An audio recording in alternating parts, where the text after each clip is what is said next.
Muy buenas tardes a todos ustedes. Hoy tenemos el gusto para esta conferencia magistral del evento del Congreso Nacional de la Sociedad Mexicana de Física a tener a un originario de estas tierras, que es el doctor Gerardo Herrera Corral, que es originario de Ciudad Delicias, Chihuahua, que hizo su licenciatura en el Instituto Tecnológico y de Estudios Superiores de Monterrey, y después hizo su maestría en el Centro de Investigación y Estudios Avanzados del Instituto Politécnico Nacional, de donde actualmente es investigador titular. Gerardo es doctor en Ciencias por la Universidad de Dortmund, Alemania, y realizó estancias postdoctorales en el Fermi National Accelerator Laboratory en Chicago, Estados Unidos, así como en el Centro Brasileño de Pesquisas Físicas en Río de Janeiro, Brasil. Es, como decía, investigador titular en el CIMBESTAB, en el Departamento de Física, y es investigador en el Deutsches Eichenkronen-Synchrotron en Hamburgo, Alemania. Es también investigador asociado en el Centro Europeo de Investigaciones Nucleares, el CERN, en Suiza, y el profesor titular del CIMBESTAB. Gerardo ha publicado más de 400 artículos especializados en el área de física de partículas elementales, y es autor, en los años recientes, todo un bestseller en los libros. Es autor de los libros, uno de ellos Entre quarks y gluones mexicanos en el CERN, El gran colisionador de hadrones, Historia del laboratorio más grande del mundo en el 2012, El Higgs, El universo líquido y el gran colisionador de hadrones en el 2014, Universo, la historia más grande jamás contada en el 2016, y El azaroso arte del engaño en el 2018. En el año 2001 fue distinguido con el Premio de Investigación en Ciencias Exactas por la Academia Mexicana de Ciencias, recibió el Premio a la Investigación Científica de la Sociedad Mexicana de Física en el año 2006, y la distinción Mente Q Discovery Channel en la categoría Universo en el 2011.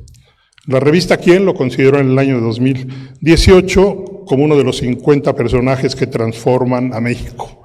Entonces, un gusto recibir a Gerardo en esta ocasión, que nos va a dar su conferencia, que no sé si ya la tienen ahí, a los 60 años del descubrimiento del Higgs. Entonces, los dejo con ustedes a Gerardo. Lo recibimos con un fuerte aplauso.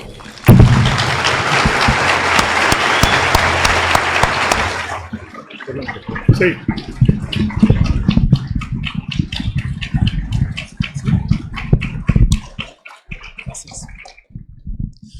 Bueno, muchas gracias, Julio, por tan generosa presentación. Voy a empezar por agradecer muy sentidamente a la Sociedad Mexicana de Física, en particular a Julio, su presidente, y a la Universidad Autónoma de Chihuahua, a la Facultad de Ingeniería, por supuesto, que me tienen acá, y a los sponsors que están ahí listados, pero muy específicamente a estas dos instituciones. Quiero empezar por ahí y agradecerles a ustedes que estén también presentes.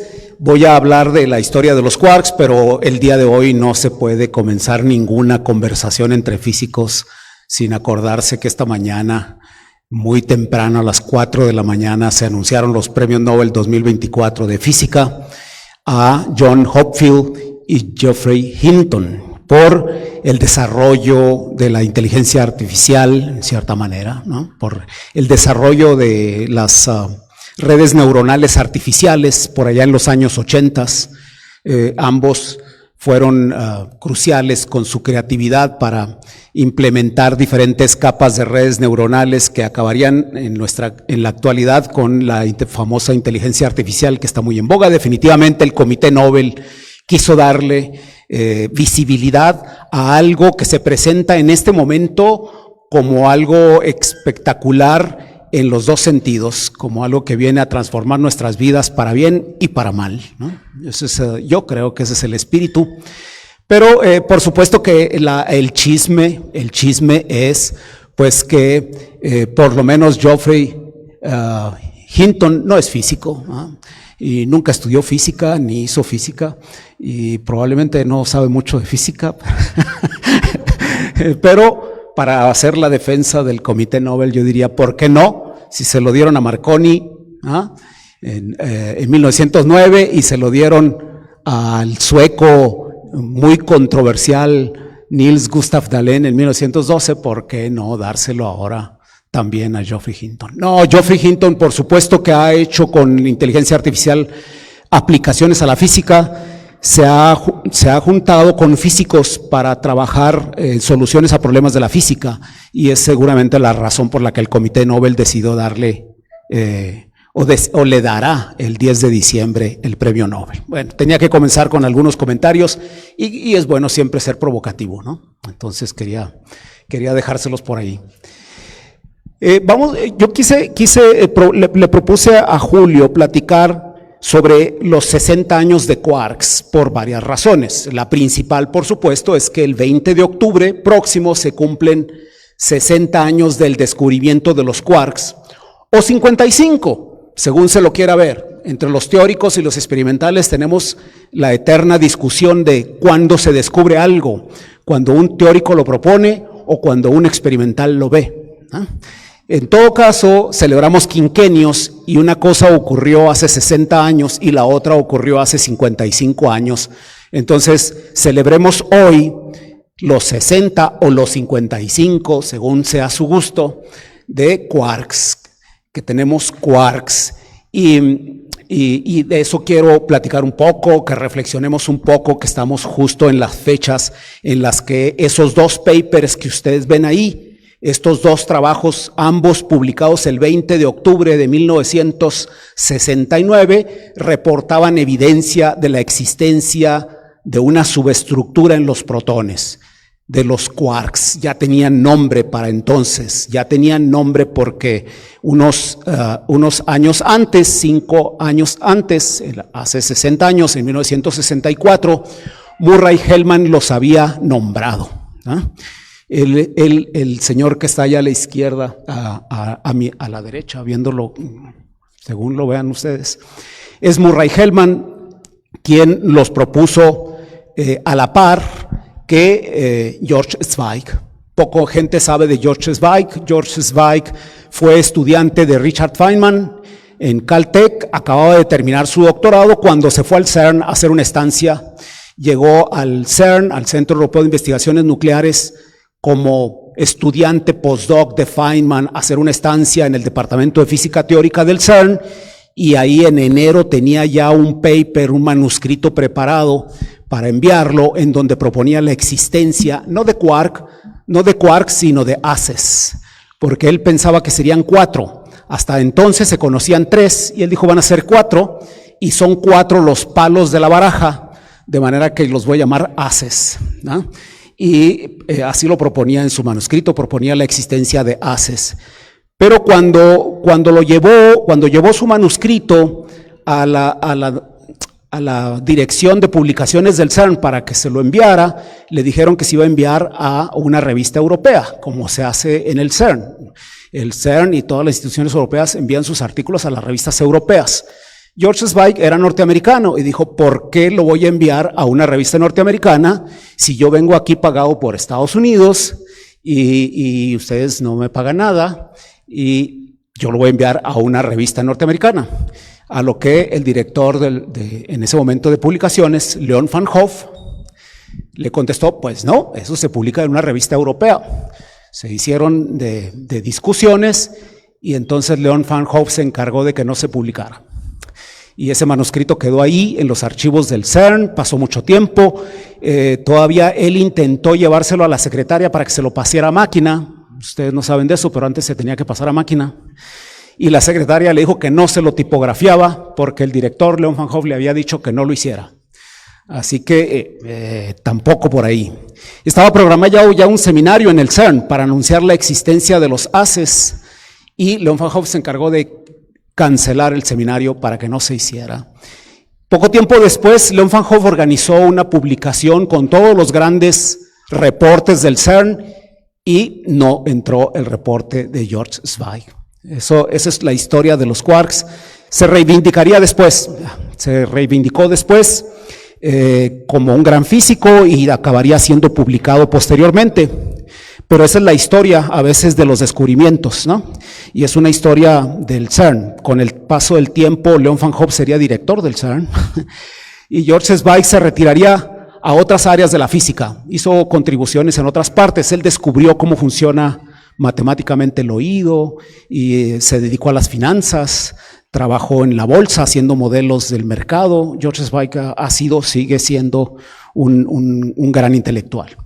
Por otro lado, Murray Gell-Mann es más conocido de todos, por eso no hablaré tanto de él, un genio norteamericano que trabajó Caltech también por muchos años y que estaba pensando en la idea de los quarks, y cuando ya tenía preparado su trabajo, que está ahí, ese es el trabajo, y ustedes pueden ver, está publicado en Physics Letters, que es una revista europea. Entonces Murray Gell-Mann decía que las revistas norteamericanas no la hacían y él se disponía a boicotear a las revistas norteamericanas porque tenían poca imaginación y él le gustaba darle nombres curiosos a las cosas, y de Physical Review y Physical Review Letter le decían que no, que tenía que ser más convencional. Entonces yo lo voy a enviar a una revista europea. Esa es la historia de los quarks. Uno que no se publicó porque quería publicar en Estados Unidos y otro que lo publicó, que no lo quiso publicar en Estados Unidos, se lo publicó en Europa. Así comienza la historia, y ese es el trabajo de 1964 en el que cae por primera vez la palabra quark, una palabra sin significado, una palabra que vino también a resolver el problema etimológico de las palabras todas equivocadas que tenemos en la física de partículas elementales, en la física en general. Tenemos cantidad de nombres que están equivocados: leptones, mesones, bariones, hadrones, mismo protones, átomos, todos son palabras equivocadas en su etimología. De manera que Murray Gell-Mann le dio un nombre que no tendría ningún significado. En 1964, esa era la lista de las partículas conocidas. Se conocían las partículas como elementales, la gente pensaba que el protón era elemental en ese tiempo, y se conocía algo de antimateria, que está aquí a la derecha, y estas partículas que ya empezaban a representar un dolor de cabeza porque no sabía la gente cómo acomodarlas. Esa es la idea que tuvo Murray Gell-Mann, decir, nos ahorraremos algo si consideramos que tienen componentes y que en realidad estas son arreglos, ¿verdad? Son arreglos de componentes más elementales. Por eso esta famosa frase de Murray Gell-Mann: los bariones pueden ser construidos de quarks usando combinaciones de 3, de 4, de 5 quarks, ¿no? Esa es toda la idea detrás de la propuesta de Zweig, ¿no? De Zweig y de Murray Gell-Mann. Al final no serían 4, serían 6, y el nombre de quarks quedaría entonces pues por toda la historia que ya les conté, ¿no? Él las acomodó en estas figuras que ustedes pueden ver aquí, y como ustedes pueden ver, acomodó 8 en 2 figuras de las partículas conocidas, de manera tal que le llamó a eso, tanto a mesones como bariones, le llamó a esto el camino óctuple. Murray Gell-Mann es siempre controversial, estaba muy interesado en muchas áreas del conocimiento y se interesó mucho por el budismo, y en el budismo el camino óctuple, el noble camino óctuple, es el que conduce a la eliminación del sufrimiento, ¿no? O sea, algunos de ustedes pueden estar interesados en esa parte, pero hoy no hablaremos mucho del nirvana. Pero por ahí se fue Murray Gell-Mann y propuso entonces este esquema en el que no faltó la predicción, tal como Mendeleev lo había hecho casi 500 años antes. Una nueva tabla periódica de los elementos predecía un nuevo elemento, que era el omega, y ese omega apareció, ¿no? Quiero hablar, esa es la introducción, vamos a hablar de los quarks, pero quiero hablar no solamente de los quarks como tales, quiero hablar del impacto que este concepto nuevo ha tenido en la sociedad. Esa es la idea. Y yo propongo que en general los conceptos de la física, los conceptos de la ciencia, diría yo en general, tienen 3 vertientes. Hay 3 maneras como esos conceptos impactan en la sociedad. Voy a pasar por estos 3 en el caso de los quarks. Por un lado está la derrama que genera la búsqueda de eso. Y de eso hablaré quizá más, porque es toda una historia alrededor de los quarks. Pero también existen las aplicaciones de ese nuevo concepto.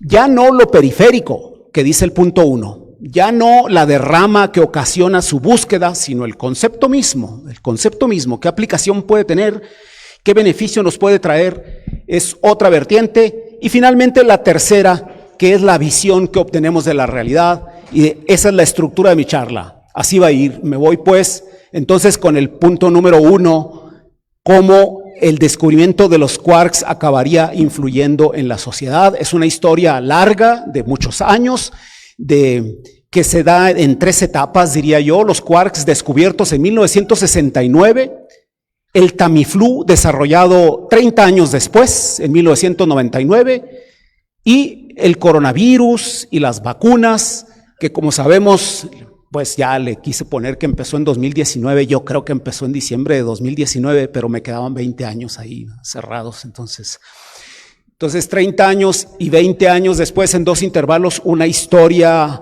que tiene que ver con los quarks, ¿no? Esa es la idea. Miren, el acelerador lineal más poderoso que existe, es SLAC. Está en Stanford Linear Accelerator Center en los Estados Unidos.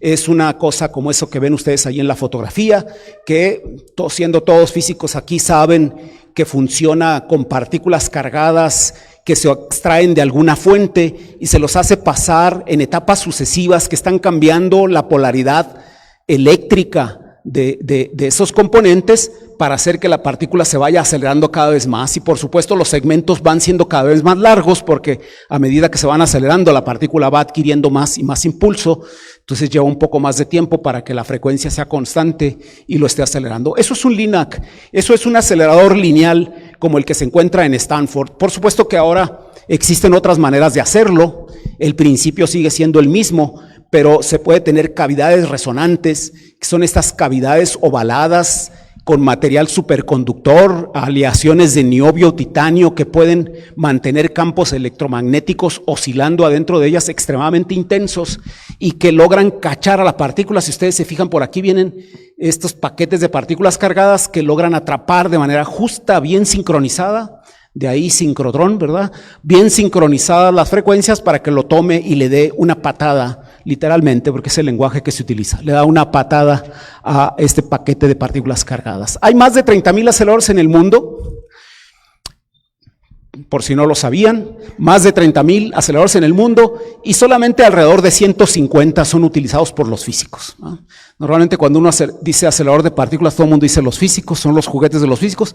En realidad no, en realidad la mayoría de los aceleradores están en los hospitales, está en la industria, está en empresas que están haciendo negocio con el medio ambiente. La mayoría de los aceleradores están en otros lugares, en empresas privadas. Los aceleradores han llegado para quedarse, son parte ya de la tecnología presente. El acelerador del que vamos a hablar hoy se encuentra en la bahía de San Francisco. Ustedes aquí pueden ver una imagen de la bahía de San Francisco. Acá está el Golden Gate, ¿verdad? San Francisco, San José, Berkeley por acá arriba, y aquí se encuentra SLAC. SLAC es Stanford Linear Accelerator Center. Ahí se encuentra. Si hacen una fotografía desde arriba, ustedes pueden ver la Interstate 280, esa autopista que pasa por encima del acelerador, ¿ah? Y esta estructura, el acelerador lineal, tiene 3.2 kilómetros de largo, es hoy por hoy el acelerador lineal más potente del mundo, con esa estructura que les acabo de mencionar. Comenzó a funcionar en 1966 y en 1969 había descubierto los quarks. ¿Cómo había descubierto los quarks? Esta es una fotografía histórica. Ustedes pueden ver aquí ese tubo que va en la parte central. Les pongo un dibujo para que oriente, ¿verdad? Ese es el dibujo. Ese tubo que está en la parte central lleva el haz de electrones. Llevaba un haz de electrones que puede ser desviado en 3 direcciones, una para acá, otra por aquí y otra a esas 3 cajas anaranjadas que contienen detectores, de manera que los electrones llegaban hasta un blanco un líquido de hidrógeno, esencialmente protones, se los hacía chocar contra protones y en esos detectores se veía en 3 ángulos distintos qué es lo que ocurría. Ese es el experimento que se realizó en SLAC. Este es el esquema de esa fotografía que permite ver más claramente el arreglo, ¿verdad? Esta línea de electrones que se sigue por delante y aquí las 3 estaciones donde se medía lo que ocurría cuando los electrones chocaban contra los protones en algo que se conoce como Deep Inelastic Scattering, dispersión inelástica profunda. Y la dispersión inelástica profunda lo que hace es eso que está ahí. Ustedes tienen ahí arriba un protón que está hecho de 3 puntos, ¿verdad? Y los electrones, cuando ya habían adquirido la suficiente energía, pues chocaban contra ese bulto para poder ver, advertir que estaba realmente compuesto, que el protón no era una estructura monolítica, sino que estaba hecho de 3 partículas, y es esencialmente el experimento de dispersión inelástica profunda que se siguen haciendo porque seguimos buscando subestructura, seguimos buscando la posibilidad de que los quarks estén en realidad constituidos por otras partículas. Esta es la cronología de los hechos. En 1964, decíamos, estaba la propuesta teórica, y en 1969 Richard Taylor, Henry Kendall y Jerome Friedman estaban haciendo este experimento del que estamos hablando para publicar esos trabajos el 20 de octubre de hace 55 años, el descubrimiento de los quarks. Pero después vendrían otros grandes hallazgos que vendrían a consolidar la idea. El descubrimiento del quark encanto en 1974, el descubrimiento del gluon, ya no ahí en SLAC, pero sí en el DESI en Hamburgo, en Alemania, hace 45 años, ¿va? Y como cosa curiosa y también sentida, la muerte de James Bjorken este año, en mayo de este año, para los que hacemos física de partículas, un personaje muy querido, porque James Bjorken fue crucial para descubrir los quarks. Él fue el que trató de entender los datos, qué significaba la dispersión en esos 3 ángulos y cómo se podía ver en esos datos que se trataba de una subestructura. James Bjorken fue en ese sentido crucial para el descubrimiento de los quarks. Falleció a la edad de 90 años hace unos meses, entonces también representa un cierto homenaje, pero también es un personaje muy querido porque vino a México muchas veces y fue autor del libro de física de partículas que llevamos, o de mecánica cuántica 3 que llevamos en los cursos desde siempre, un clásico, el libro de Bjorken Andrell, donde uno aprende teoría de campos o empieza a aprender teoría de campos. Todo eso se junta. Esto entonces lo que estamos celebrando, esa publicación de Physical Review Letters, y estos son los 3 personajes que recibirían el premio Nobel en 1990 por el hallazgo de los quarks: Jerome Friedman, Kendall y Taylor. De manera que en ese año cambió nuestra concepción de los átomos. Nosotros pensábamos que un átomo de helio se veía así, ¿verdad? Así no lo imaginamos, como un núcleo en el que aparecen 2 neutrones y 2 protones y 2 electrones girando a su alrededor. Esa es la imagen caricaturesca que tenemos de los átomos, pero ese año, en 1969, esa visión cambió y ahora vemos a los átomos de esta manera, ¿no? Esa es una visión que cambió y que empezaría también a cambiar de manera más fundamental nuestra manera de ver el universo. Aparecieron entonces los quarks UCIDES que conforman a los protones y los neutrones, y teníamos con eso ya una primera familia, que es esa que están viendo ustedes ahí como una columna de la tabla periódica. SLAC no se quedaría sentado en sus laureles, decidió aumentar la energía del acelerador, y para hacerlo era importante hacer curvar los haces de electrones, generar antielectrones, generar positrones y hacerlos curvar en la otra dirección para, haciéndolos curvar, tratar de hacerlos chocar en un punto y con eso duplicar la energía de la colisión, duplicando la posibilidad de generar nuevas cosas. Esto que están viendo ustedes aquí son diferentes deformaciones que se le han hecho al acelerador lineal. De la que estamos hablando es de esta, la original, Spear. Esta máquina, este círculo verde fue la primera deformación que se le hizo al acelerador lineal, que se veía así. Es una foto antigüita del acelerador lineal que viene desde allá y se le hacía curvar a los electrones en una dirección y a los positrones en otra para hacerlos chocar ahí. Eso permitió, el incremento de la energía, permitió descubrir a un nuevo mesón, a un arreglo de quark y antiquark al que se le llama YEPSI. Hoy lo conocemos como J-Psi. Es la única partícula de la tabla de partículas que tenemos que tiene 2 letras, ¿ah? Porque al mismo tiempo en la costa este, un físico de origen chino, Ting, Samuel Ting, estaba descubriendo una partícula, fue de visita a SLAC y empezó a conversar con Burton Richter y hablaron los dos y estaban hablando de la misma partícula, se estaba observando al mismo tiempo en Brookhaven, en la costa este, y en San Francisco, en la costa oeste, y para no pelearse, conservaron el nombre que le habían dado ambos. Uno lo llamaba Psi, el otro lo llamaba J, y entonces se le quedó Yepsai. Y está compuesto de 2 quarks en canto, de manera que eso representó un descubrimiento fundamental. El nuevo quark llamado charm en inglés o encanto vendría a ser fundamental para entender mejor la estructura fundamental del universo. Estos son los 2 coordinadores de los equipos experimentales que lo encontraron. Recibían el premio Nobel en 1976 y con eso teníamos ya una segunda familia de quarks. El quark ese no voy a hablar porque estoy tratando de hacer el hilo de una historia, ¿va? No me voy a extender, quiero hacer el hilo de historia en SLAC. Me voy a ubicar siempre en SLAC, en la costa oeste de los Estados Unidos, en San Francisco, por razones históricas, ¿no? Pero aquí ya tendríamos un quark ese que se había descubierto en rayos cósmicos. Y luego con este mismo acelerador, ya con los haces curvados como aparecen ahí, esas líneas roja y azul, y con esa más energía, un año más tarde se descubriría un pariente cercano del electrón al que llamamos tau, una especie de electrón muy pesado, con las mismas características del electrón, pero muy masivo, más masivo que un protón, pero que tenía las mismas características de un electrón. Ese sería pues un leptón más. Y al coordinador del equipo que lo descubrió, Martin Perl, se le otorgaría el premio Nobel en 1995. Así de bien le puede ir a un laboratorio cuando tiene el instrumento correcto, ¿no?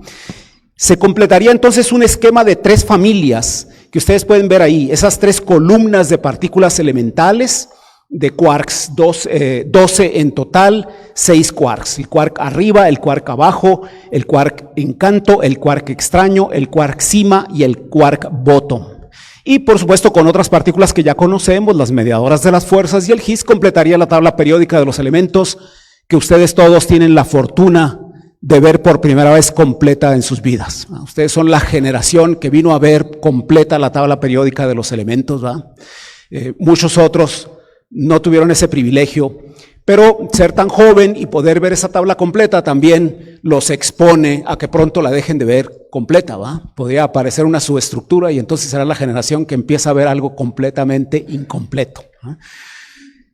Pues bien, se había hecho eso y se habían logrado todos esos premios Nobel, todos esos grandes hallazgos, todos esos descubrimientos, pero los físicos tenían que pagar un precio muy alto. Habían tenido que curvar los haces de electrones y de positrones para poder aumentar la energía. Y los físicos no les gusta mucho la idea de curvar electrones porque al curvar electrones los aceleran y al acelerarlos estos emiten radiación y cuando emiten radiación pierden energía y hay que inyectarles más energía y ese proceso de curvar haces es costoso. Se le tiene que estar inyectando la energía a los electrones que van a perder. Cada vez que se los curva, emiten luz. Emiten una luz que para los físicos es una pérdida de energía, pero que representa ser algo muy interesante. Es una luz penetrante, es una luz muy intensa, estroboscópica, rayos X con una gran brillantez, la luz de sincrotrón.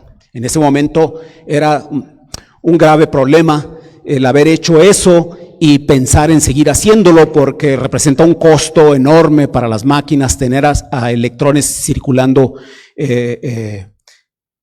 A ver, me voy a tener que activar aquí la animación. A ver, espero que funcione. Aquí les voy a mostrar esta máquina que muestra el fenómeno del que le estoy hablando. Cuando se hace curvar electrones, partículas cargadas, se las hace curvar, emiten luz.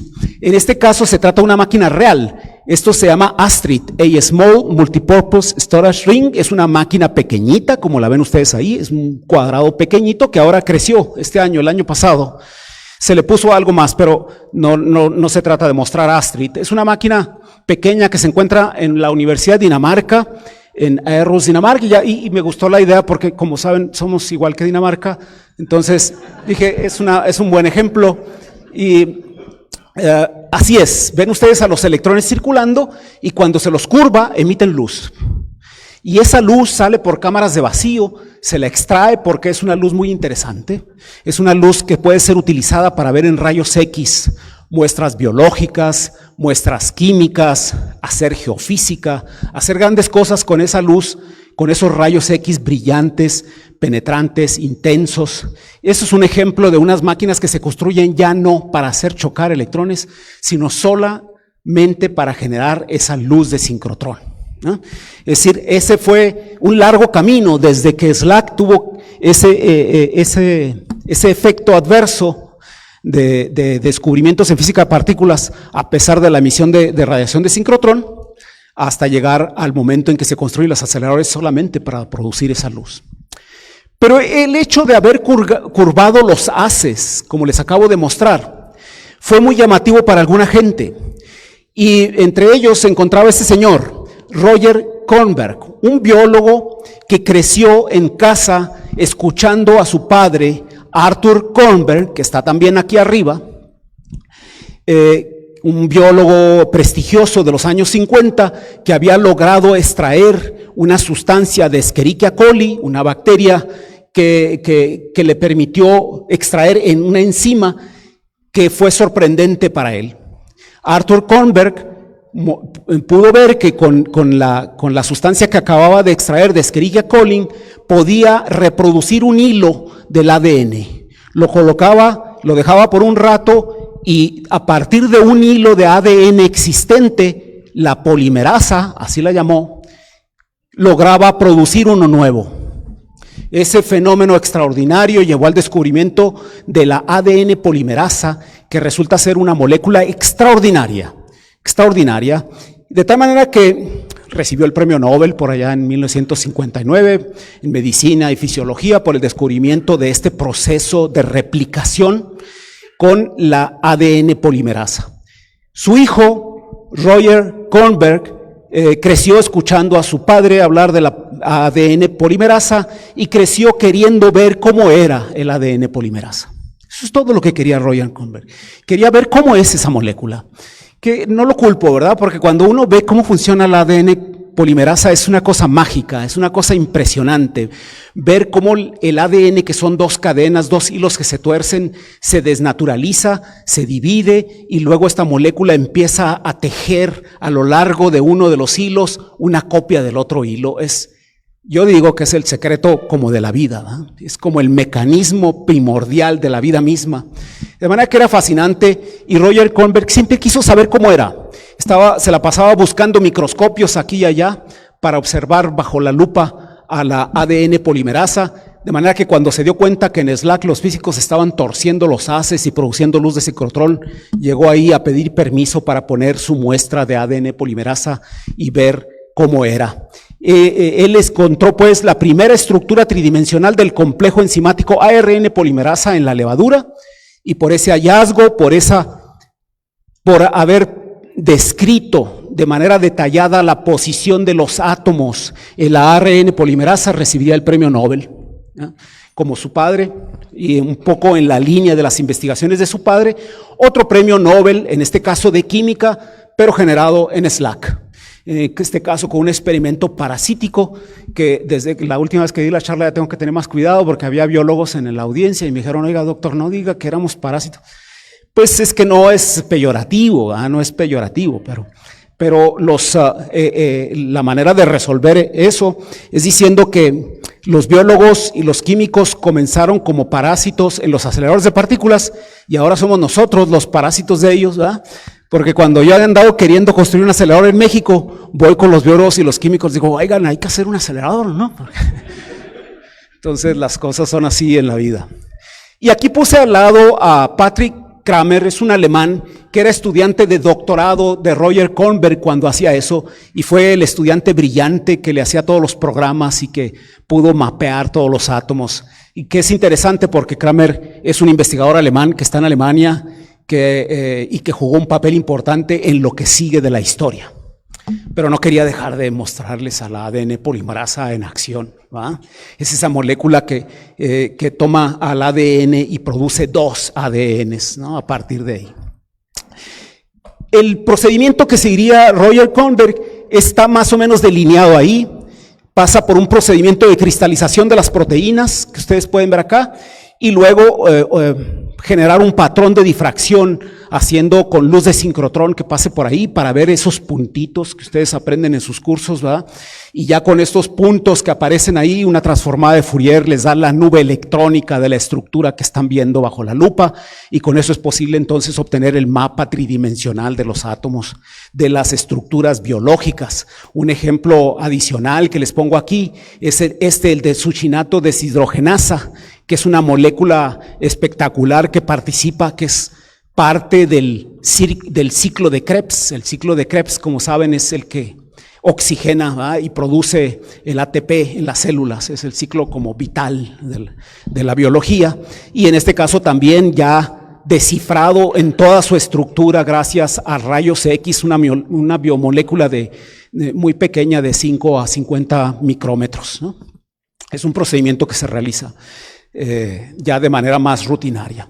Los premios Nobel relacionados con los rayos X es muy larga. Aquí puse algunos, pero solo para señalar que a partir de 1997 los premios Nobel de rayos X se realizan con radiación de sincrotrón, es decir, con rayos X más intensos, más brillantes, pulsados, estroboscópicos y cada vez con mejores características para hacer investigación en química y en biología.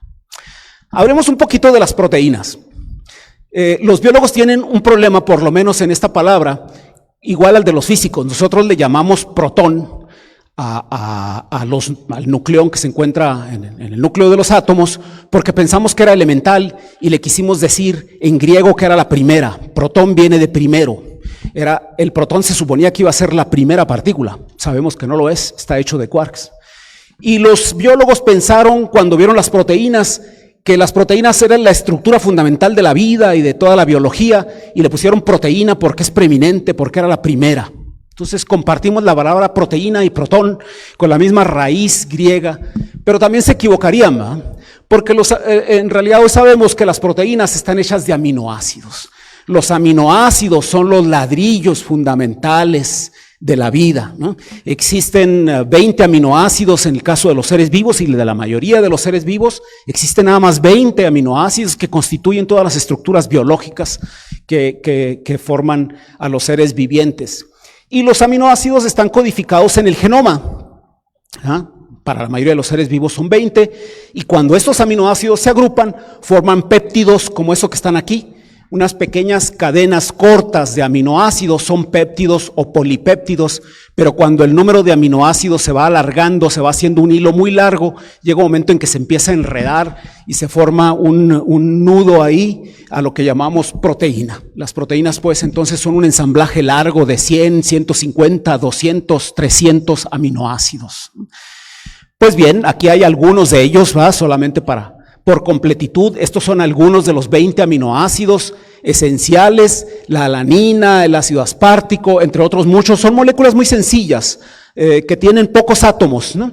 Y que forman todas las proteínas. Pero, decíamos, hay también algunas moléculas más o menos comunes y conocidas, ¿no? La glutamina, que es muy común entre los fisicoculturistas, no los físicos como ustedes, que es uno de los 20 aminoácidos que están codificados en el ADN, que se producen en el organismo. Está la creatina, que es un arreglo de 3 aminoácidos nada más. Es esta molécula que está aquí, y se acumula en los músculos, ¿no? Entonces van y se compran su bote de creatina y se van al gimnasio. Y hay otros muchos ejemplos. Me gusta ponerlo porque está de moda ser intolerante al gluten, ¿no? Y esta parte de la molécula del gluten, que se llama gliadina, es la parte como más tóxica para los que son intolerantes al gluten, es la parte tóxica del gluten. O sea, cuando ustedes le suman a esta molécula que se llama gliadina, le suman la glutanina, ustedes obtienen esencialmente gluten, está presente en el trigo, y es lo que hace que el pan se esponje, ¿verdad? Pero pues la gente que es intolerante no puede con esa molécula. Esa molécula es así, de este tamaño, tiene alrededor de entre 7 y 8 nanómetros, y eso es comparado en tamaño con el virus del SIDA, que tiene un diámetro de 120 nanómetros. Esto dicho para caminar un poquito en este tema, es que es al que quiero llegar. En 2009-2010 tuvimos en México una pandemia de la que se nos achacó la culpa a los mexicanos, ¿verdad? Con el primer caso en Veracruz. Se trataba de la influenza H1N1, que tenía esa estructura, que es la misma estructura del COVID. Era un virus, era un coronavirus que tiene en la cápside dos estructuras, una espiga y esta que contiene una proteína al final que se llama neuranimidasa. Los canales iónicos son neuranimidasa y hemaglutinina, que son los que le dan el nombre, ¿verdad?, de H1 y N1, y está cubierta por lípidos, y en el interior pues está todo el ARN que el virus va a depositar en las células para seguir infectando. Pues bien, fue justamente en SLAC donde se desarrolló, con la ayuda de la luz de sincrotrón y los aceleradores de SLAC, se desarrolló el profármaco que habría de resolver el problema de la influenza y que fue fundamental en el combate a la influenza H1N1 de 2010. El oseltamivir es un profármaco antiviral. Profármaco significa que es una sustancia química que no está completa para activarse hasta que ustedes la ingieren. Cuando se ingieren, típicamente en el hígado se une con esterasas y ya constituye el fármaco que va a ser activo, en este caso para adherirse a la proteína neuranimidasa que se encuentra aquí en la espiga del virus. Esto lo descubrió entonces el SLAC y se llamaría comercialmente Tamiflu. El Tamiflu es otro de los desarrollos del Stanford Linear Accelerators Center, que actualmente produce Hoffman La Roche y que ustedes habrán escuchado mucho del Tamiflu, porque cuando tuvimos la pandemia reciente se habló mucho de las reservas que tiene Estados Unidos y las reservas de Tamiflu que tiene Francia y las reservas de Tamiflu que todo el mundo tiene. Estaban preparados para combatir una pandemia que a final de cuentas no sirvió de mucho porque la neuranimidasa cambia de virus en virus. Esta es la molécula del oseltamivir y esa es la cajita de Tamiflu que vendría del... El Tamiflu lo que hace es adherirse a alguna parte de la molécula que se encuentra en la espiga. Esa neuranimidasa que estoy mostrando ahí es la neuranimidasa del H1N1 y está formada por un tetrámero. Ustedes ven 4 monómeros, ¿verdad?, ahí que forman a la espiga que se encuentra ahí, y la idea del oseltamivir es adherirse, de manera que el virus se modifica la estructura así, se adhiere a la neuranimidasa y con eso ya no se puede anclar a las células y no puede abrir los canales para depositar el ARN. Eso es un inhibidor, ¿no? Y eso es el oseltamivir. Por supuesto que nuestro cuerpo, nuestro organismo eventualmente desarrolla anticuerpos como esos que están ahí, y ustedes pueden ver que los que hacemos artificialmente son mejores que los que hace la naturaleza, ¿no? Se ve de inmediato por la estructura. Pues bien, vamos a hacer cuentas. Existen alrededor de 10 átomos por cada aminoácido. Ya vimos que son 20 aminoácidos y que esos aminoácidos hacen proteínas. Hay alrededor de 100 aminoácidos en una proteína. Por supuesto que hay proteínas que tienen 300 aminoácidos y hay proteínas que tienen 50, pero digamos, démosle el promedio de 100 aminoácidos por proteína y sabemos que existen alrededor de 1.300 proteínas solamente en la cápside del virus del VIH. Eso nos deja con 1.300.000 átomos solamente en la cápside del virus del VIH. Esos son 64 millones de átomos para el VIH, lo que nos hace pensar que se requiere de supercómputo si nosotros queremos tener el mapa tridimensional de todos los átomos que constituyen al virus del VIH, ¿no? Y es necesario tenerlo. Eso fue lo que nos salvó la vida, ¿verdad? Tener la estructura tridimensional de la proteasa en el coronavirus fue lo que nos salvó ahora la vida. Ahora no fue el Tamiflu que afectaba la neuranimidasa en la espiga del virus, ahora fue la proteasa, la diana terapéutica. La proteasa es una enzima, ¿no? Tiene la terminación asa, que es enzima, y es una molécula que cataliza, ¿no? Por ser enzima, que cataliza las reacciones que permiten que el virus se reproduzca rápidamente adentro de las células. Pues fue gracias a que con luz de sincrotrón en el Shanghái se pudo determinar en cuestión de un par de semanas toda la estructura tridimensional de la proteasa, que se pudo desarrollar, ver cuáles eran los puntos activos y desarrollar los fármacos que iban a inhibir la proteasa, ¿no? Y esta es una imagen que se volvió famosa, ¿verdad? Porque todo el mundo lo vería como un corazoncito, pero era el diablo mismo, ¿verdad? Era la proteasa con dos monómeros que en realidad están superpuestos así, que hace que se vea como un corazón, pero son dos estructuras. Ustedes pueden ver aquí dos estructuras empalmadas, que era la proteasa del SARS-CoV-2, ¿no? Y eso fue la determinación de su estructura tridimensional con luz de sincrotrón, lo que permitió determinar los puntos activos y empezar a probar diferentes fármacos con el diosmin, en fin, todos esos, de tal manera que uno estaba revisando ahí todos los días en la web a ver cómo iba el desarrollo de fármacos, y se decía que ya para finales de año se tendría la manera de inhibir a la proteasa. Finalmente se logró y se lograron construir vacunas. Ese es el desarrollo que nos lleva de los quarks a las vacunas del COVID, algo que comienza con la búsqueda, como se comenzó por acá en el norte con la búsqueda del dorado y con la búsqueda de un pueblo que estaba construido de oro y que llevó a los colonizadores a seguir caminando hacia el norte y que el camino iba fundando pueblos. Esa es la derrama de una búsqueda que acaba siendo de beneficio para la sociedad. El desarrollo de las vacunas tiene un poco ese antecedente. Es el descubrimiento de los quarks lo que acabaría siendo la aplicación de la luz de sincrotrón para determinar estructuras biológicas y que acabaría por ser la técnica fundamental para el desarrollo de vacunas hoy en día. Ese es como el punto 1. Hay otros muchos desarrollos en ese sentido, pero me gustaría pasar al punto 2. El punto 2 del impacto que la ciencia puede tener en la sociedad, para que ustedes se vayan recordando, está aquí. Son las aplicaciones ya no de la derrama, ya no lo que ocurre alrededor de una búsqueda, sino con el concepto mismo. ¿Qué con los quarks? ¿No? La pregunta sería así, ok, nos has contado cómo su descubrimiento llevó al desarrollo de tecnología, pero ¿qué con los quarks mismos? ¿Qué nos han aportado los quarks? Se lleva más tiempo para que un concepto tan fundamental como los quarks acabe en alguna aplicación, pero no quería dejar de contarles que en este momento hay una carrera desaforada entre los países desarrollados, Japón, Alemania, Estados Unidos, por el desarrollo de los relojes nucleares. Los relojes nucleares serán 10 veces más precisos que los relojes atómicos. Los relojes nucleares están ahorita en la mira porque representarán un avance tecnológico revolucionario. Los relojes nucleares, como su nombre lo indica, funcionan gracias a una reacción que ocurre ya no en el átomo, sino en el núcleo de los átomos. Hasta ahora, como ustedes saben, los relojes más precisos que tenemos son los relojes atómicos.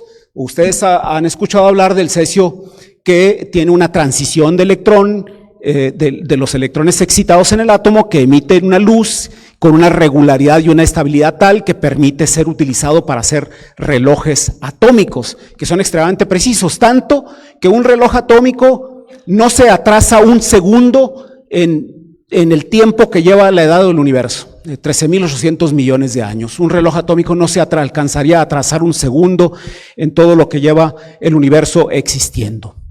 Los relojes nucleares están estudiando la transición que ocurre en un núcleo cuando los nucleones, protones y neutrones arreglados en el torio 229, decaen emitiendo luz, emitiendo un fotón que tiene una longitud de onda de 149.7 nanómetros.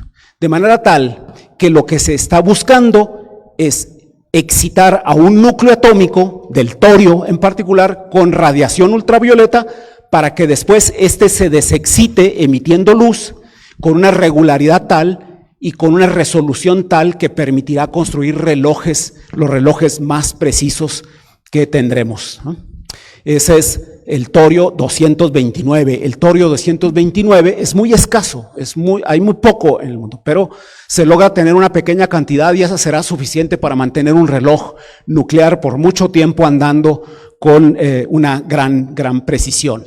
Y este es uno de los papers, solamente quise tomar algunas de las cosas que los físicos teóricos están haciendo para poder entender mejor cómo debe ser el láser, cómo deben entonar el láser para que logre exactamente la frecuencia necesaria que permita excitar a los núcleos de los átomos y luego ver cómo se desexcita para medir la frecuencia y construir relojes. Este es un paper en donde se estudia con una gran precisión las propiedades de los electrones de los átomos, como el momento magnético del electrón, por ejemplo, que permita calcular cómo se afecta el núcleo ante esos parámetros.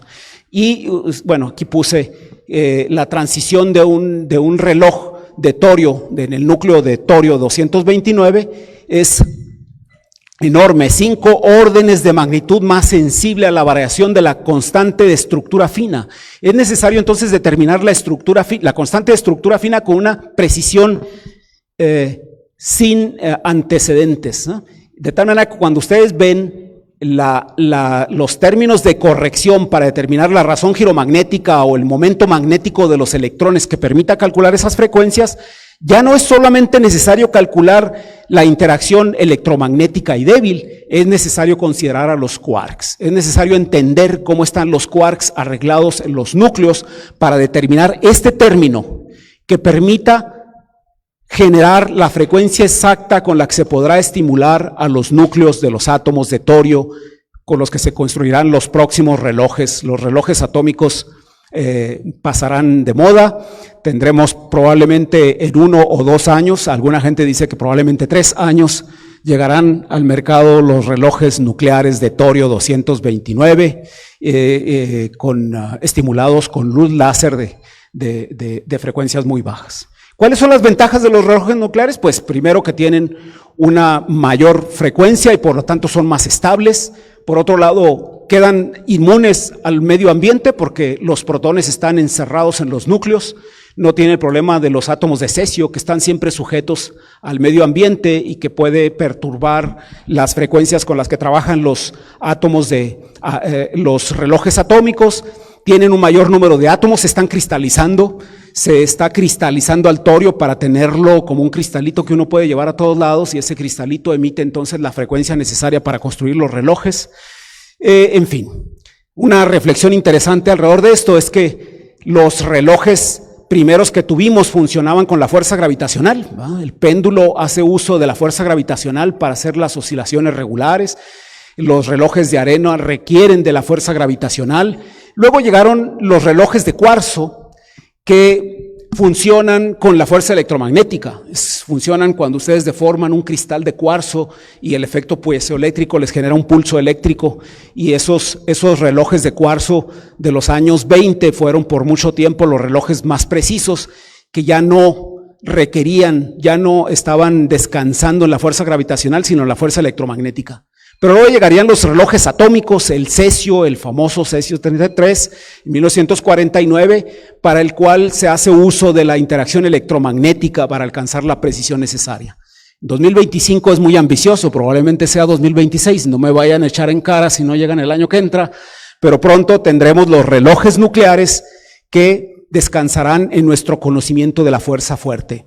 Será probablemente la primera aplicación tecnológica que viene a descansar por completo en la cromodinámica cuántica que todavía enseñamos como algo muy alejado de la realidad. Una aplicación tecnológica de los quarks, ya no una derrama de lo que está alrededor de los quarks, sino de los quarks mismos, de comprender cómo funcionan, cómo interaccionan.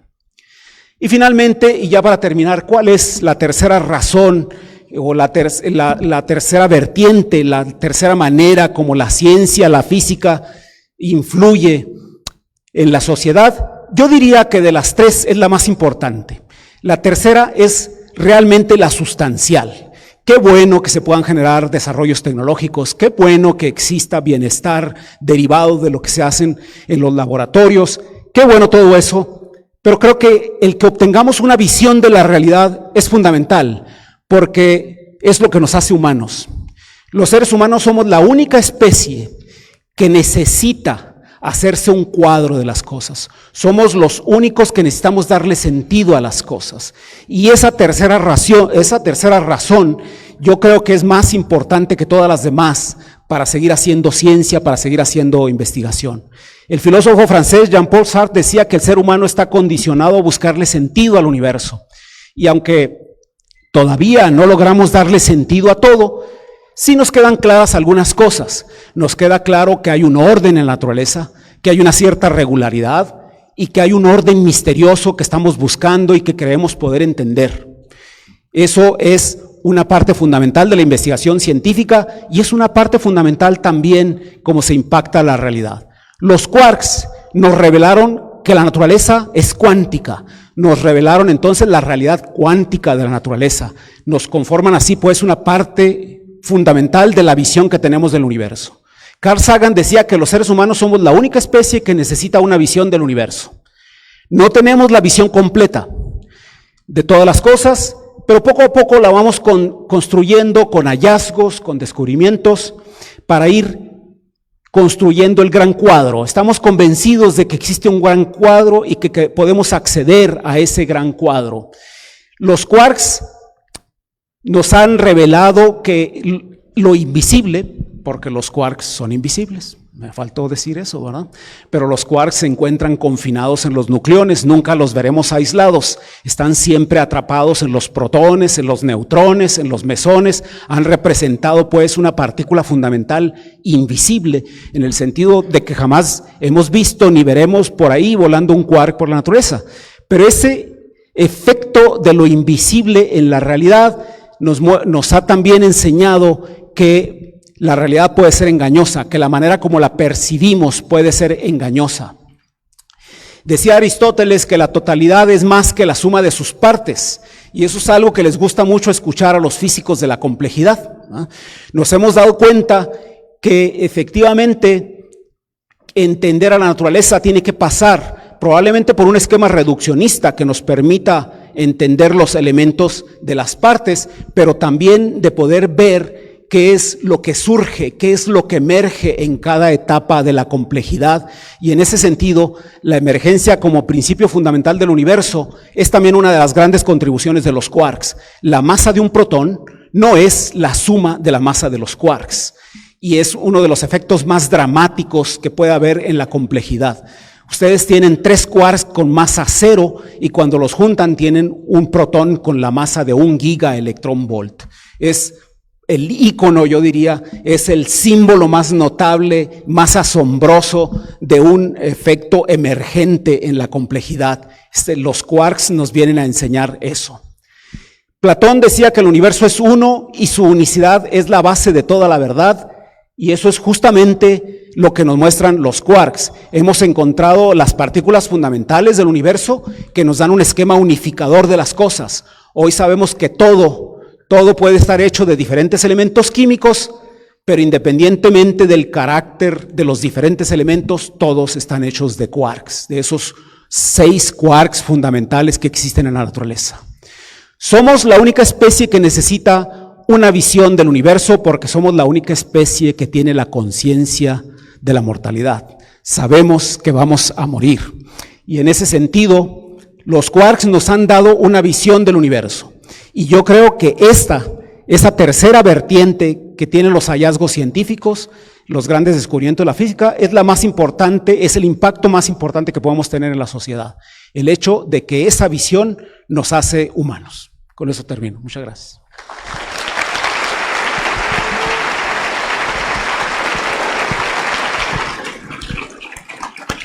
Muy bien, muchas felicidades.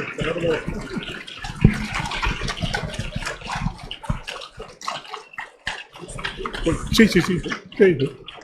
Pues le queremos agradecer a Gerardo por esta brillante exposición. Creo que hace mucho reflexionar en muchas de estas cosas de pues lo que es la física finalmente.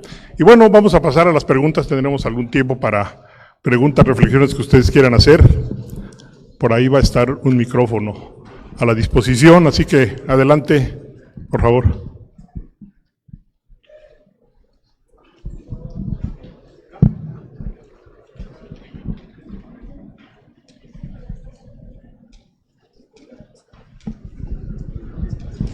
Hola, ¿qué tal? ¿No, verdad? Sí. Hola, ¿qué tal, doctor? Un gusto escuchar una de sus legendarias pláticas. Mi pregunta va orientada hacia la gravedad. ¿No cree usted que hay cierto vicio en querer ver a todo la naturaleza como partículas y basándonos en el modelo estándar que hay ciertos, no errores, pero sí cosas que no cuadran con lo que se ha medido? Y al respecto, por ejemplo, de lo que se ha descubierto en cosmología como la materia oscura y la energía oscura, que no sabemos qué es, pero queremos obligarla a que sea partículas. Bueno, la visión que tenemos de la realidad no es de esta como partículas. Nosotros tenemos la mecánica cuántica que nos muestra la dualidad partícula y onda, pero tenemos a lo largo de los últimos 100 años el desarrollo de la teoría cuántica de campos. La teoría cuántica de campos, que es una segunda cuantización de los campos de materia y los campos de fuerza. Esa segunda cuantización nos dieron el legado de la teoría cuántica de campos. La teoría cuántica de campos nos dice que en realidad todos son campos, no son partículas. Utilizamos siempre los términos de partículas porque resulta accesible, porque tenemos nosotros una propensión a describir las cosas de manera plástica.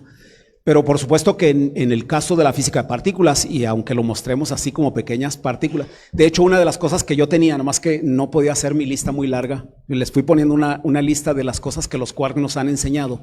Una de las cosas que yo tenía ahí es la continuidad de la materia, ¿no? Es decir, que las cosas están hechas de campos, ¿no? Las partículas las vemos en la física, en la teoría cuántica de campos como epifenómenos. Es un epifenómeno de los campos, se manifiesta como tal, ¿no?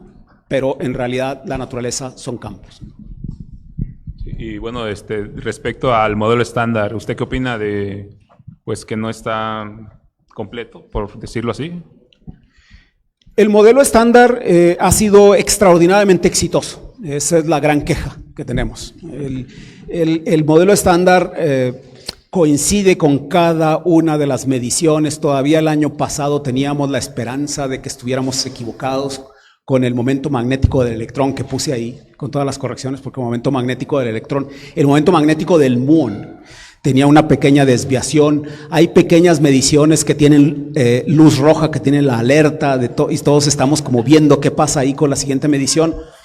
Pero este año desapareció la discrepancia. El momento magnético del muón coincide con lo que predice el momento estándar y esa ha sido la experiencia. El modelo estándar es extraordinariamente exacto, extraordinariamente preciso y sin embargo no nos gusta porque es un modelo y nosotros queremos tener una teoría de la realidad. Eso es algo en construcción, ¿no? Gracias, profe. Sí. Bueno, mi pregunta va orientada igualmente, pues, ¿cuál es su perspectiva hacia justamente ese experimento de los leptoquarks?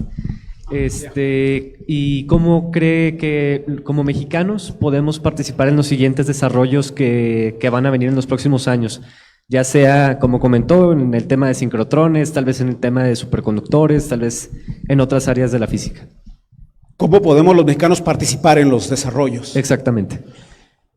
Pues yo creo que o sea, yo quisiera tener la fórmula, ¿verdad? Pero lo que se me ocurre decir es que desde luego que pasa por tener una comunidad grande y fuerte, por tener estudiantes cada vez mejor entrenados y muchos, porque nuestra comunidad es extremadamente pequeña. Nosotros tenemos 13 veces menos científicos per cápita que los Estados Unidos, 13 veces menos.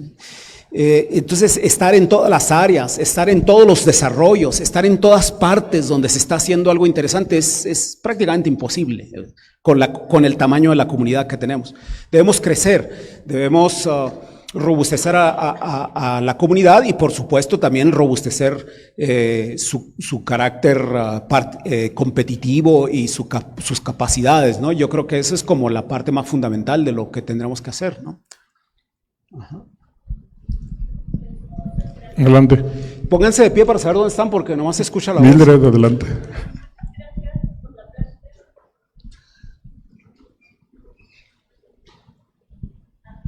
¿Ahora? Ya. Ya. Bueno, mi pregunta es respecto a esto de los fenómenos emergentes que se vieron. ¿Cómo afecta esto a la concepción del tiempo? ¿El tiempo existe, no existe, es una cuarta dimensión o los sistemas realmente evolucionan en el tiempo? Bueno, como la pregunta ya viene con la respuesta, ¿verdad? Pues, porque comenzó hablando de los fenómenos complejos. Pues una de las versiones que existe es que el tiempo es una propiedad emergente de la materia, ¿verdad? Y es la idea también más pertinaz, de alguna manera, que tenemos sobre el tiempo, porque sabemos que el tiempo camina solamente en una dirección, no camina hacia el pasado, y se ha relacionado desde siempre con la entropía, con la segunda ley de la termodinámica, que nos muestra que los sistemas evolucionan hacia el desorden, y entonces podemos tener un cálculo probabilístico de un arreglo de partículas que va progresando en el tiempo, y eso nos da una especie de explicación, una especie de descripción de lo que puede estar ocurriendo con el tiempo. El tiempo no es reversible, porque las probabilidades de que un sistema de muchas partículas retroceda es extremadamente baja, ¿no? En ese sentido, el tiempo es una propiedad emergente de sistemas con muchas partículas. Entonces, esa es una de las visiones, pero por supuesto que alrededor del tiempo hay cantidad de diferentes intentos por entenderlo, hay diferentes esquemas, hay por supuesto, como usted bien menciona, gente que considera que el tiempo realmente no es un parámetro de la física, sino una ilusión nuestra, ¿verdad? De la teoría general de relatividad uno puede salir con la propuesta del universo en bloque, de un universo en el que el espacio y el tiempo están ahí todos ya dados como un universo, el universo en bloque. Entonces nos da también una imagen del tiempo como algo ya establecido, ¿no? En fin, hay mucho alrededor. Podría ser toda una charla alrededor del tiempo.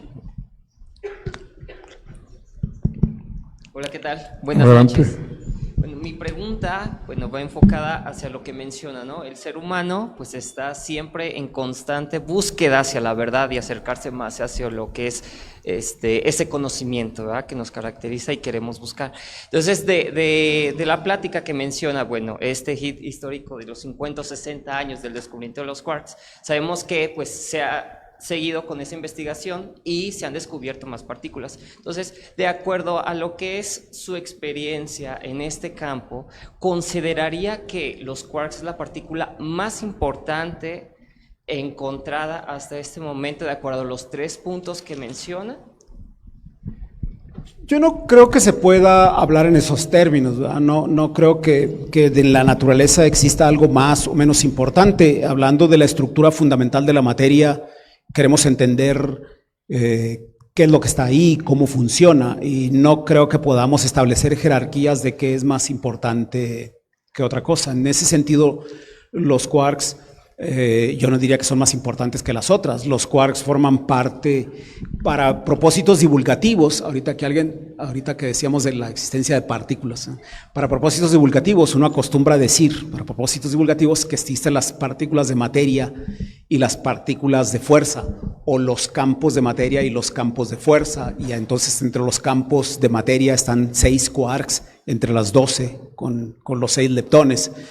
Pero todo constituye un esquema que nos da una descripción de la naturaleza, de cómo funciona, y nos da una idea de cómo comenzó el universo, y nos da una idea de cómo era el universo temprano, y en ese sentido no creo que se pueda jerarquizar el conocimiento de esa manera.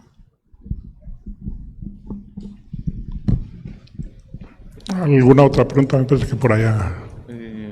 Yo tengo la duda de cómo está el panorama actual respecto al descubrimiento del gravitón. ¿Qué implicaría su descubrimiento y qué aplicaciones se le podrían dar? ¿Del gravitón? Sí, del gravitón. Miren, en el esfuerzo que hacen los físicos actualmente por una teoría de las 4 interacciones, una teoría que unifique las 4 interacciones, hay 2 grandes caminos. El camino, ustedes todos saben que existe la teoría general de relatividad que nos explica la gravedad, y luego existe la mecánica cuántica que nos explica el electromagnetismo, la interacción débil y la interacción fuerte. Unirlos es unir las 4 interacciones, Y hay dos caminos, digamos, hay por supuesto muchas ideas, ¿no? Pero trato de sintetizar con propósitos didácticos y sintéticos. Existen, digamos, dos grandes teorías que están formuladas por las dos comunidades, ¿no? Es decir, la teoría de cuerdas es uno de los grandes candidatos a unificar las cuatro interacciones, pero la teoría de cuerdas es una propuesta de los físicos de la mecánica cuántica, de la física de partículas. Entonces parten, y se puede ver en la estructura de la teoría, parten de una subestructura, parten de pequeñas cuerdas que constituyen todo lo que hay, de esas cuerdas cómo interaccionan, y a veces toda la estructura de la mecánica cuántica para ver si ahí aparece algo, aparece una unificación con la gravedad. Y las cuerdas incorporan al gravitón como una cuerda cerrada con determinadas propiedades. Pero existe otra teoría que parte del otro gremio, del gremio de los que estudian la gravitación.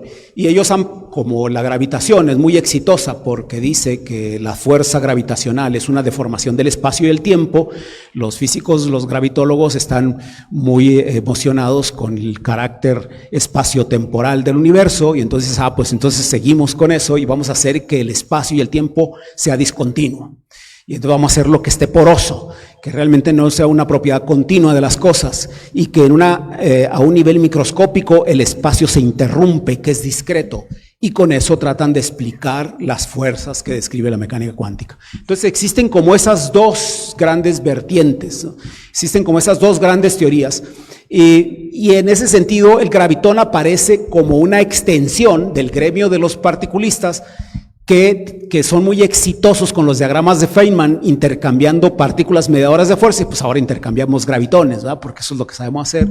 Y luego estos que dicen, no, el espacio-tiempo, entonces pues agujeremos el espacio-tiempo y ahora. Entonces es como eso, es tratar de probar ideas. El gravitón no necesariamente está ahí, no tenemos evidencia de eso y no sabemos todavía qué ocurrirá en ese sentido, ¿no? Por allá había otro comentario. Adelante. Pregunta. Buenas noches. Mi pregunta, pues básicamente sería que si considera usted necesaria o compatible la posibilidad de la existencia de una partícula que genere el espacio, que lo cree, básicamente. ¿De una partícula que genere el espacio? Sí. Pues no me puedo imaginar qué significaría eso, no me lo puedo imaginar. Existe el concepto de fábrica espaciotemporal de la cosmología, ¿no? Pero no lo veo desde la mecánica cuántica. ¿Qué significado tiene eso? No sé.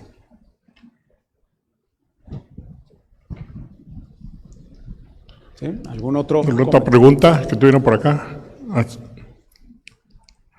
Sí, adelante.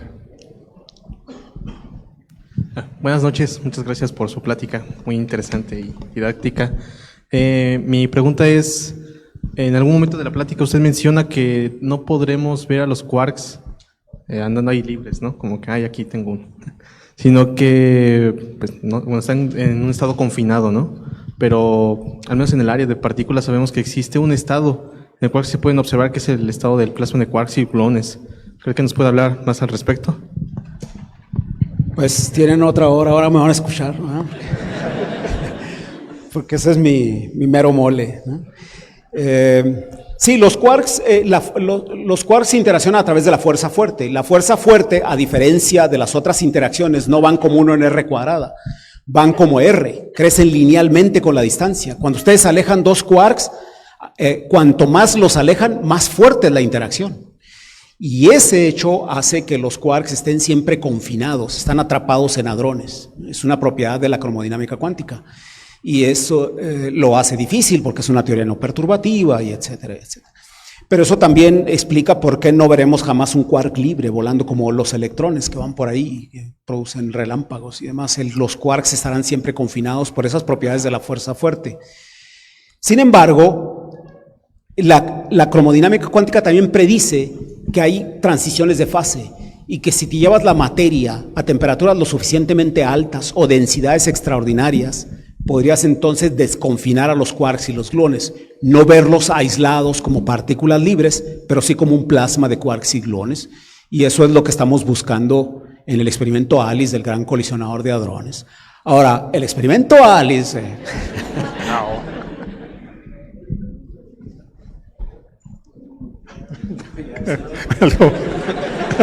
ya ibas a eso. No quieren que empiece, ¿no? Por acá tenía otra pregunta, por favor. Si tiene por acá el micrófono para... ¿Quién se quedó por allá? A ver. Por acá traen... ya está más cerca aquí, adelante. Aquí está. Sí.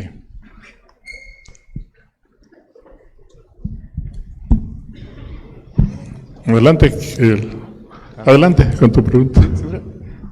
Ok. Buenas noches, doctor. Nada más antes de que hago notar que no hemos tenido una sola pregunta de mujeres. Sí, cierto. Perdón. Retiro la palabra. Gracias. Gracias. La salvó. Adelante. Es la provocación que acostumbro a hacer para provocar, pero ahora me salió mal.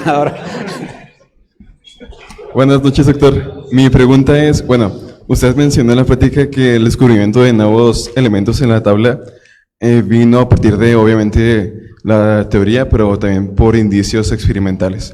Mi pregunta es si tenemos actualmente algún indicio de que la tabla pueda extenderse aún más. La tabla periódica de las partículas elementales, sí. La tabla de las... Sí, desde luego que esa es la...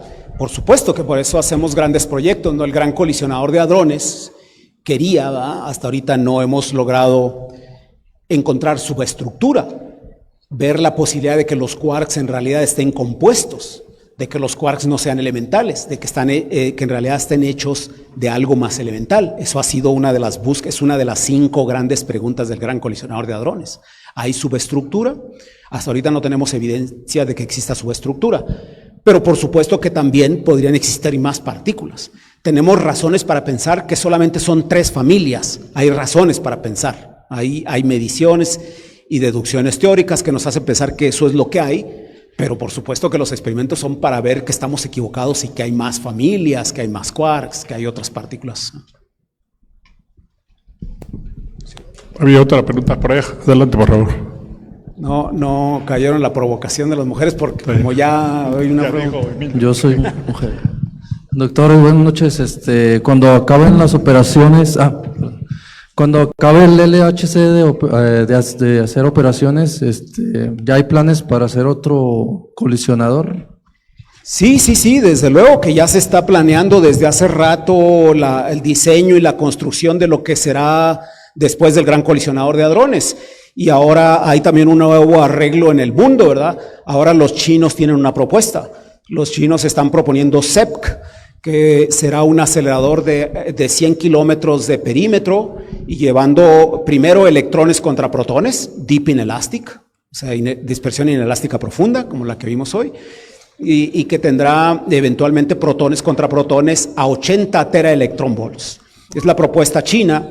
El CERN tiene una propuesta que se llama FCC, Future Circular Collider, que es la propuesta occidental.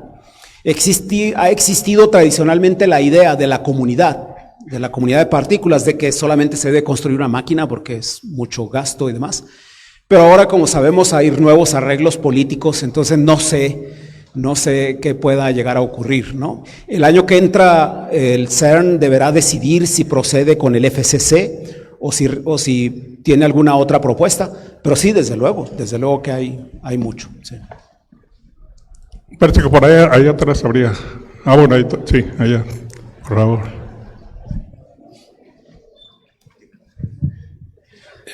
Es una provocación, pero sí me da mucha curiosidad. ¿Cuál es tu opinión sobre la construcción de un sincrotrón en México? ¿Sobre? Un sincrotrón en México. Sobre un sincrotrón en México, pues es un tema también muy amplio. Por mucho tiempo estuvimos haciendo propuestas en el sentido, en algún momento, yo personalmente me retiré de esas ligas y ha estado siempre en discusión. Por supuesto que la luz de sincrotrón es algo que llegó para quedarse, es algo que debemos de tener algún momento. Mi postura ahora sería que México ya no debe apostar por una fuente de luz de sincrotrón de tercera ni de cuarta generación. Yo creo que México debe ya explorar la posibilidad de, ustedes vieron Astrid, es un acelerador pequeñito, ahora hay nuevas técnicas, nuevas tecnologías de aceleración, en el que yo creo que debemos empezar a considerar dispersión Compton. Hay muchas novedades para generar radiación de sincrotrón que ya no son estos inmensos laboratorios. Yo creo que México debería irse por ahí, pero esa es mi postura personal, ¿verdad? O sea, es también a ser considerado. Por acá tenemos otra pregunta. Adelante. Caí en las provocaciones. Soy mujer, lo siento. La pregunta es ¿cómo sabremos que el quark no se puede romper? ¿Cuáles son los indicios? Que no se puede dividir, más bien. ¿Cuáles son los indicios para saber que un quark no se puede dividir? ¿O cuáles serían los indicios para saber que existen otras subpartículas aparte de quark? Sí. Muchas gracias. Sí, pues la idea es, por supuesto, incrementar la energía, porque como ustedes vieron, la idea de dispersión inelástica profunda es que se tenga la suficiente energía como para penetrar en el interior de algo que esté ahí, pues eso, con estructura, ¿no?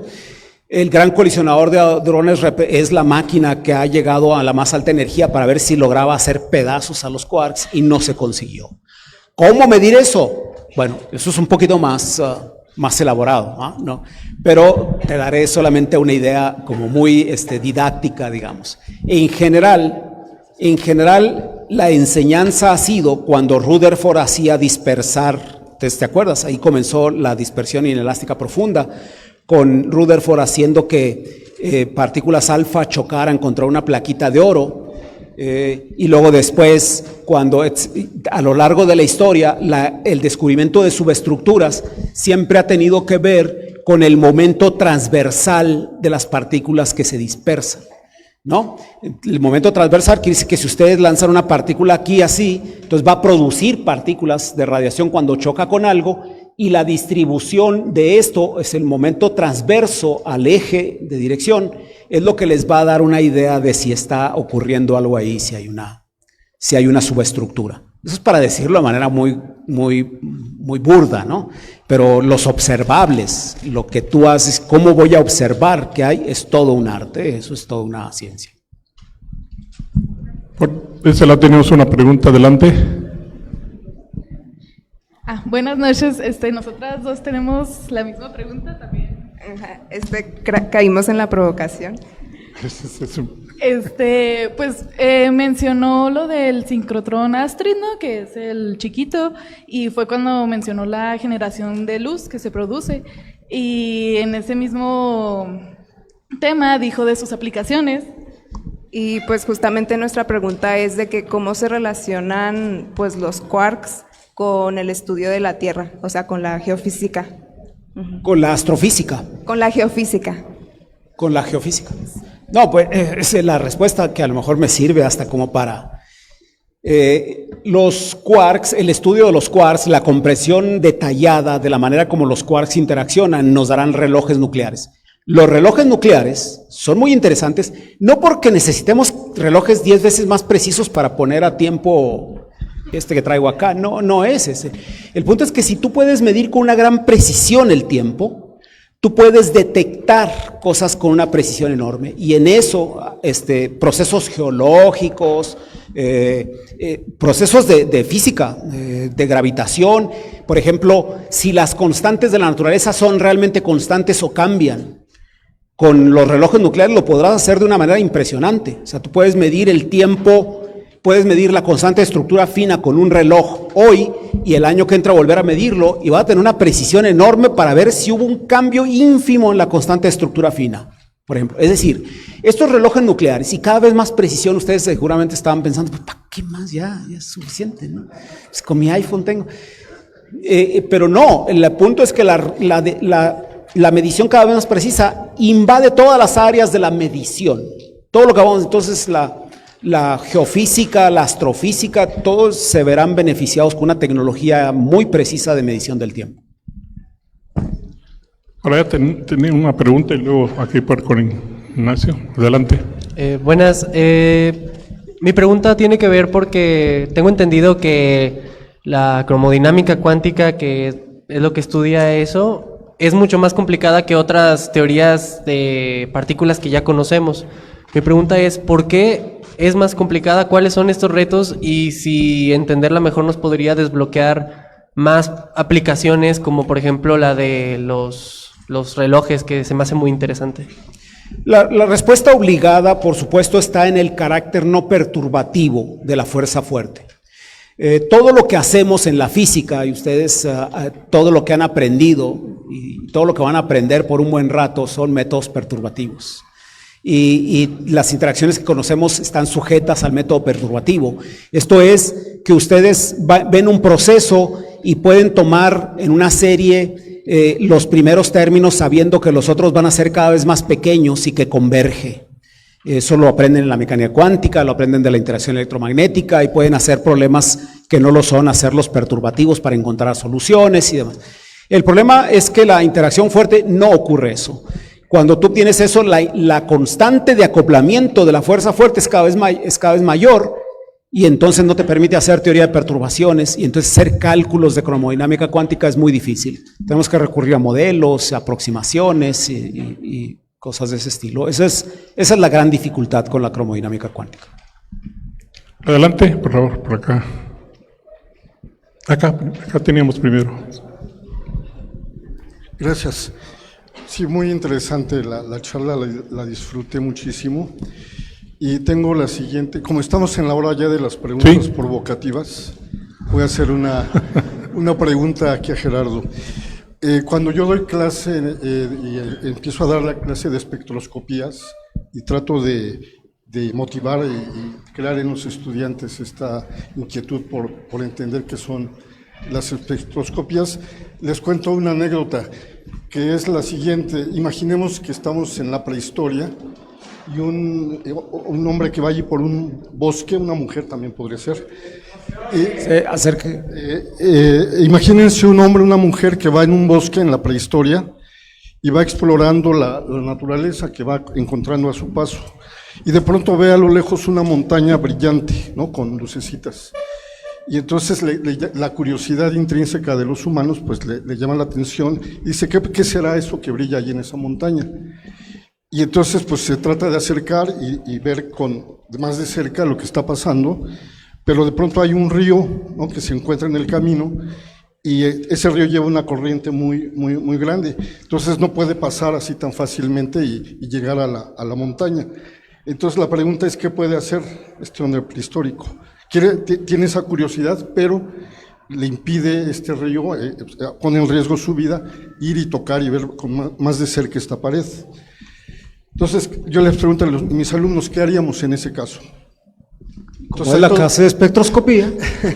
Es todo tipo hay todo tipo de respuestas, pero la más simple, es decir, lo que haría el hombre prehistórico es tomar una piedra que esté así a su alrededor y lanzarla contra la pared, ¿sí? Y así se evita ya cruzar el río. Entonces lanza la piedra con distintos ángulos, con distintas velocidades, y ve qué le pasa a la piedra, ¿sí? Si rebota o se desvía, ¿no? El experimento de Rutherford que ya describió Gerardo. Entonces mi pregunta es, ¿ese es el camino que tenemos que seguir, que lo hemos seguido todos estos últimos 120 años? ¿O habría otra forma de descubrir qué hay en esa montaña como lo vio el hombre prehistórico? Todo esto que hemos escuchado es esencialmente lo mismo, ahí es donde mi pregunta es provocativa, pero obviamente todo lo que dijiste de la derrama de beneficios que ha llevado todo este desarrollo tecnológico para cumplir con esta idea de lanzar objetos, ondas, y ver qué les pasa a las ondas. ¿Hay otra forma de entender el universo? Sería mi pregunta. Bueno, yo creo que percibimos por dispersión. Yo creo que la manera como entendemos el mundo es dispersión. En ese sentido, yo creo que difícilmente podemos evitar entender la dispersión si queremos aprender algo de la realidad. Ahora, eso no significa que estemos limitados, ¿verdad? Porque la dispersión es extremadamente amplia, o sea, hay muchísimas maneras de hacerlo. No tenemos que agarrar una piedra siempre, ¿verdad? Podemos también ver la radiación que está llegando a la montaña y simplemente observarla. O sea, hay muchísimas maneras creativas, pero digamos que si su pregunta es así como muy filosófica, fundamental, yo diría todo es dispersión. Eso es lo que yo diría. Sí. Bueno, vamos a tener dos últimas preguntas por allá y por acá con Julio. Ya estamos. Primero que nada, un poco sobre el tiempo. Adelante, por favor. Buenas noches. Quizá mi pregunta sea un poco fantasiosa, pero a fin de cuentas la fantasía generalmente genera la pregunta de ¿se puede? Y lo que yo quiero preguntar es, ¿existe alguna teoría actualmente que considere la utilización de los quarks como campos, quizá para alterar la estructura de cuerpos biológicos o formas biológicas, bacterias o incluso virus, quizá ya no para intentar combatirlos químicamente, sino más a un nivel atómico o nuclear? Es realmente por donde quiero ir mi pregunta. No, yo creo que se está acabando la pila. Sí. No, yo no creo que estemos a ese nivel de comprensión de la fuerza fuerte ni a ese nivel de manipulación de los quarks. O sea, lo que ustedes vieron hoy de un reloj nuclear es top de la tecnología, es lo que está ocurriendo en este momento y que quise traerles como un ejemplo que de hecho creo, espero no equivocarme, ya ustedes me dicen por ahí mañana si me equivoqué, es la primera gran aplicación de conocer a los quarks. Creo yo que sería como la primera aplicación tecnológica en la que tenemos que llegar a entender a los quarks mejor para hacerla posible, ¿no? Por supuesto que vendrán otras cosas, vendrán muchas ideas, pero se lleva tiempo siempre. Como ustedes pueden ver, 60 años de quarks y apenas estamos como empezando a vislumbrar un reloj nuclear, ¿no? Bueno, tenemos la pregunta de Julio, vamos a tener una más por ahí al fondo para cerrar. Julio, adelante, por favor.